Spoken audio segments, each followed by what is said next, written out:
రెండోసారి రాజ్యసభ సభ్యుడిగా ప్రమాణ స్వీకారం చేసిన సానా సతీష్ బాబుకు డాక్టర్ బిఆర్ అంబేద్కర్ కోనసీమ జిల్లాలో ఘన స్వాగతం పలికేందుకు తెలుగుదేశం పార్టీ శ్రేణులు భారీ ఏర్పాట్లు చేస్తున్నాయి.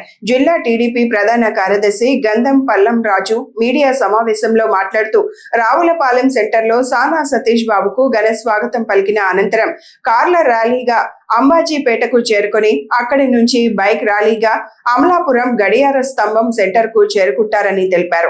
తదుపరి నల్లవంతెన సమీపంలోని సత్యనారాయణ గార్డెన్స్ లో ఏర్పాటు చేసిన భారీ పౌర సన్మాన సభలో ఆయన పాల్గొంటారని పేర్కొన్నారు. మా కోనసీమ రమ్మని ఆయన కోరటం జరిగింది.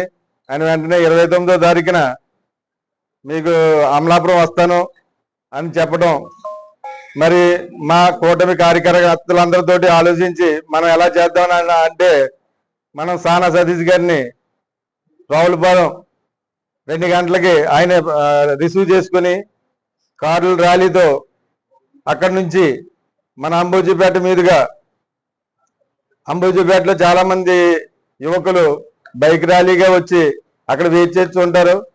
ఆ బైక్ ర్యాలీలో ఆయన ఓపెన్ టాప్ జీప్ ఎక్కించి అక్కడ నుంచి బైక్ ర్యాలీ ద్వారా మన ఈదరపల్లి మీదుగా, అలాగే గడియ స్తంభం నుంచి ఇలా నల్లవంతెన దగ్గరికి గల సత్యనారాయణ గార్డెన్స్ లో మరి ఆయనకి సన్మానం చేయటం జరుగుతుంది.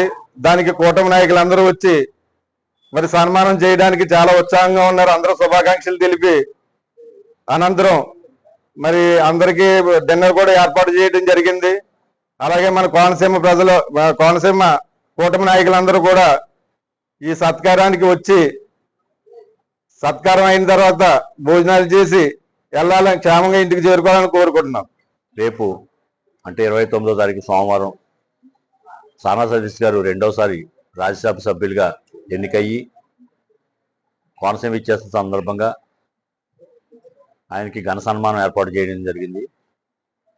అది కూడా పూర్తి స్థాయిలో పల్లవరాజు యొక్క ఆధ్వర్యంలో దానికి కావాల్సినటువంటి అన్ని రకాల ఏర్పాట్లను కూడా ఆయన సొంతంగానే చేయడం జరుగుతూ ఉంది.